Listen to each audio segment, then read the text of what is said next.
और अब बात करते हैं हमारे खास शो प्राइम मिनिस्टर की। संसद में मोदी सरकार के खिलाफ विपक्ष अविश्वास प्रस्ताव लाया। प्रस्ताव पर जोरदार बहस हो रही है, वार पलटवार हो रहे हैं। इन सब के बीच शहमात का खेल भी जारी है। पीएम मोदी ने सदन के बाहर एक बार फिर विपक्ष पर जमकर प्रहार किया। लोकसभा में शुरू हुए 72 घंटे के सियासी घमासान पर इस रिपोर्ट को देखिए। बताइए,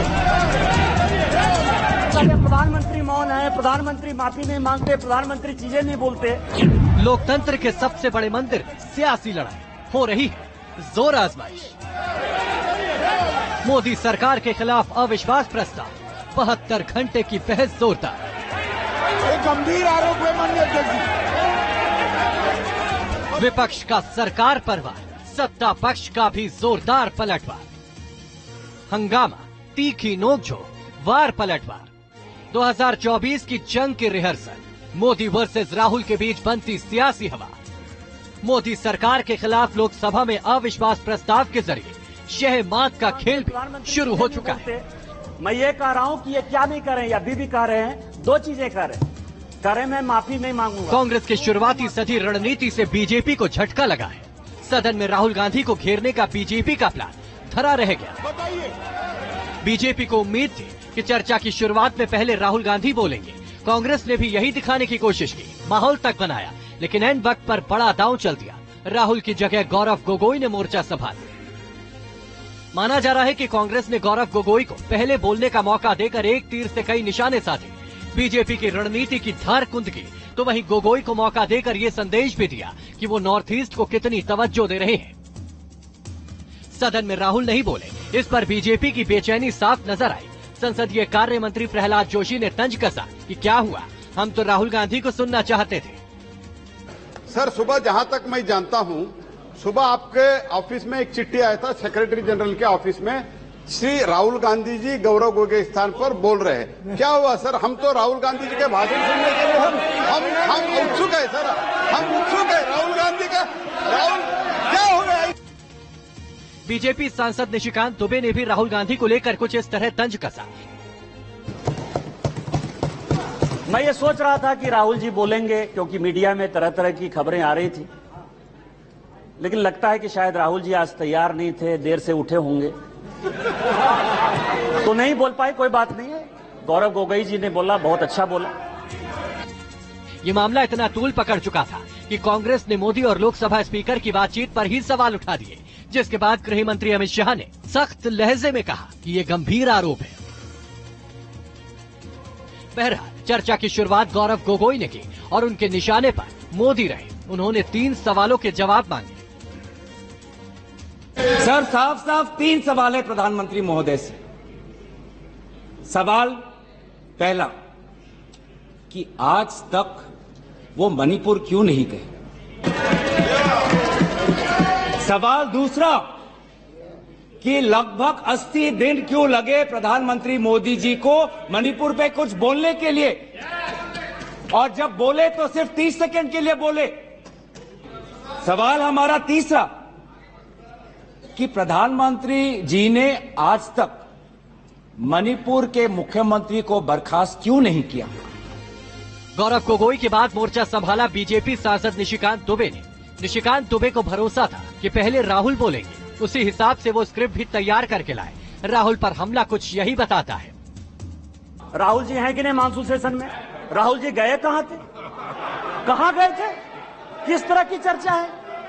और दूसरी बात यह है कि जिस सुप्रीम कोर्ट के जजमेंट के आधार पर आए हैं, उसने अभी जजमेंट नहीं दिया है, अभी स्टे ऑर्डर दिया है, और तो भी उन्होंने कहा है, लोग कहते हैं प्रधानमंत्री मौन है, प्रधानमंत्री माफी नहीं मांगते, प्रधानमंत्री चीजें नहीं बोलते। मैं ये कह रहा हूं कि ये क्या नहीं कर रहे हैं, या अभी भी कह रहे हैं, दो चीजें कर रहे हैं, मैं माफी नहीं मांगूंगा। क्यों माफी मांगे भाई? मोदी तो बहुत छोटा जात है, नीच जात है, ओबीसी है, ओबीसी से क्यों माफी मांगेंगे, बड़े आदमी हैं। अमरावती से निर्दलीय सांसद नवनीत राणा ने भी विपक्ष को घेरा। आरोप लगाया कि मकसद मोदी को टारगेट करना है, महिलाओं से कोई सहानुभूति नहीं है। विपक्ष ने जितने ने भी इस पे कहा है, सिर्फ Modi ji is the only target, और महिलाओं पे कहीं पर भी सहानुभूति और महिलाओं के फेवर में एक भी शब्द ये विपक्ष का मुझे सुनाई नहीं दिया ये सदन में, पार्लियामेंट में। केंद्रीय मंत्री किरण रिजिजू ने विपक्ष पर निशाना साधा और कहा कि प्रस्ताव पर विपक्ष पछताएगा। बीजेडी सांसद पिनाकी मिश्रा ने अविश्वास प्रस्ताव का विरोध किया और पीएम मोदी को बेखौफ वक्ता बताया। वहीं समाजवादी पार्टी की सांसद डिंपल यादव ने पीएम मोदी के वसुधैव कुटुंबकम के नारे पर तंज कसा। Sir, honourable prime minister said, हमेशा उन्होंने कहा है कि वासुदेव कुटुंबकम, पूरा विश्व मेरा परिवार है सर। सो क्या मणिपुर हमारा परिवार नहीं है सर? क्या हमारे देश का अंग नहीं है सर? तो यह स्टेप मदरली ट्रीटमेंट मणिपुर को क्यों दिया जा रहा है सर? लोकसभा में अविश्वास प्रस्ताव पर चर्चा के दौरान केंद्रीय मंत्री नारायण राणे और शिवसेना के सांसद अरविंद गणपत सावंत के बीच तू तड़ाक तक नौबत पहुंच गई। अरविंद सावंत के बाद जैसे ही नारायण राणे ने बोलना शुरू किया, हंगामा होने लगा। अविश्वास प्रस्ताव पर सदन में जोरदार बहस जारी है, लेकिन मोदी भी सधी रणनीति के साथ विपक्ष पर हमलावर है। उनका लक्ष्य और संकल्प साफ है। संसदीय दल की बैठक में पीएम मोदी ने एक बार फिर हुंकार भरी। पीएम मोदी ने इंडिया गठबंधन पर जोरदार प्रहार किया, विपक्ष को अविश्वास से भरा बताया, घमंडी कहा और दिल्ली सर्विस बिल पर जीत को सेमीफाइनल बताकर अपने सांसदों की हौसला अफजाई की। माना जा रहा है कि मोदी 10 अगस्त को संसद में जवाब देंगे। उस दिन पीएम मोदी से पहले राहुल गांधी भी बोलेंगे, यानी सदन में एक बार फिर राहुल वर्सेस मोदी होने वाला है। Team news nation.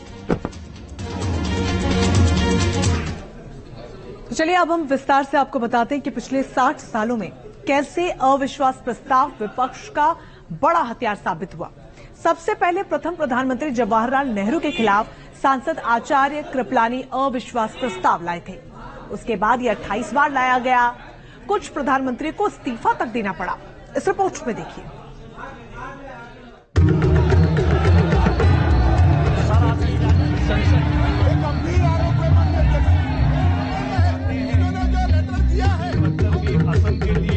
संसद में अविश्वास प्रस्ताव का इतिहास बहुत पुराना है। अविश्वास प्रस्ताव नाम का ब्रह्मास्त्र जब भी सदन में आया, न केवल चर्चा का सबब बना, बल्कि कई सरकारों को सत्ता से जाना भी पड़ा। एक बार फिर सदन में अविश्वास प्रस्ताव पर बहस जारी है, लेकिन हम आपको आज अविश्वास के फ्लैशबैक में लेकर चलेंगे और दिखाएंगे कि किस तरह से इसका इस्तेमाल हुआ और कैसे इसका जवाब दिया गया। वो साल 2018 था। मोदी सरकार के खिलाफ पहला अविश्वास प्रस्ताव कांग्रेस की तरफ से लाया गया, जो बुरी तरह फेल हो गया था। न मांझी न रहबर, न मांझी न रहबर, न हक में हवाएं, न मांझी न रहबर न हक में हवाएं, है कश्ती भी जर्जर। ये कैसा सफर है? जुलाई 2018 में अविश्वास प्रस्ताव पर चर्चा के दौरान एक दिलचस्प किस्सा हुआ था।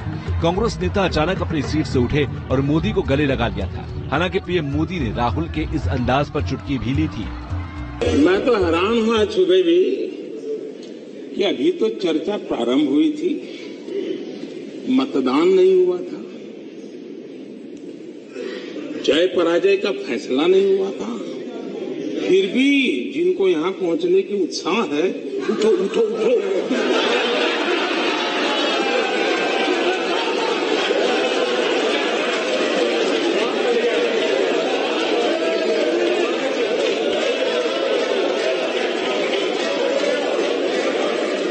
न यहाँ कोई उठा सकता है न बिठा सकता है।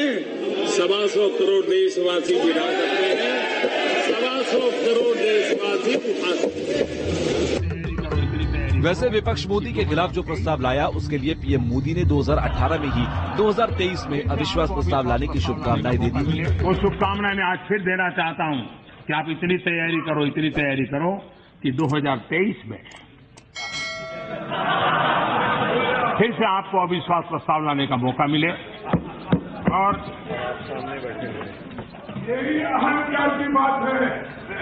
ये समर्पण भाव है, ये समर्पण भाव है।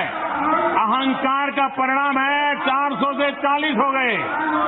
अहंकार का परिणाम है 400 से 40 हो गए और सेवा भाव का परिणाम है कि 2 से यहां आकर के बैठ गए।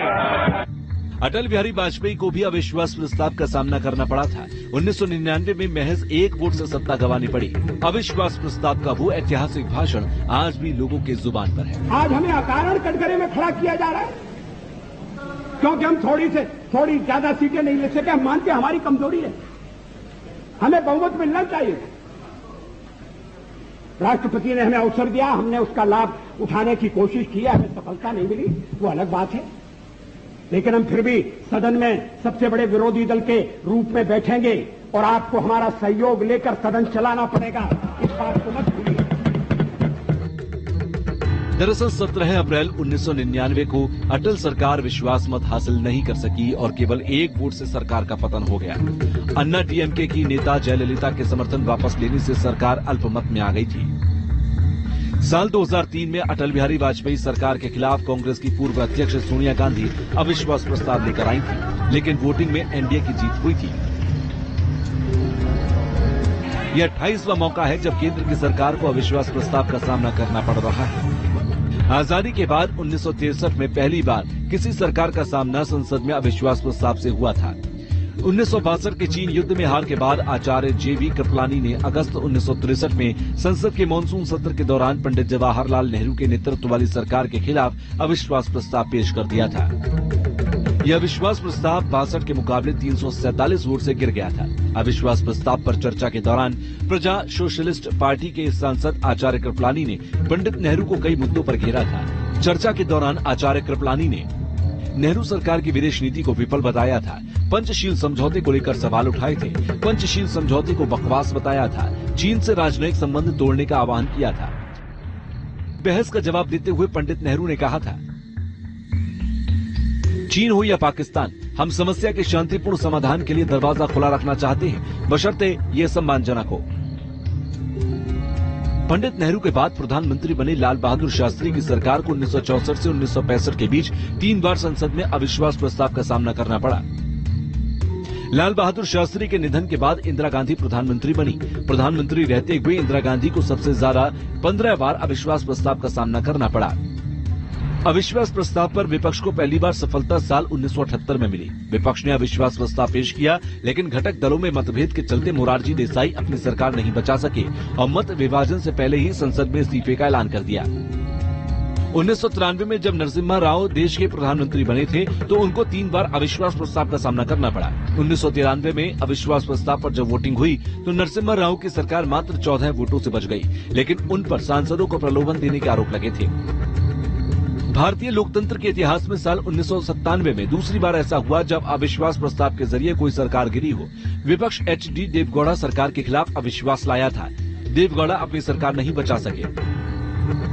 साल 2008 में सीपीएम मनमोहन सिंह सरकार के खिलाफ अविश्वास प्रस्ताव लेकर आई थी। सीपीएम पहले यूपीए में ही शामिल थी, लेकिन अमेरिका के साथ हुए परमाणु समझौते की वजह से समर्थन वापस लिया। हालांकि मनमोहन सरकार बच गई थी। खास पेशकश में फिलहाल वक्त चला एक बहुत छोटे से ब्रेक का। बने रहिए न्यूज़ नेशन के साथ।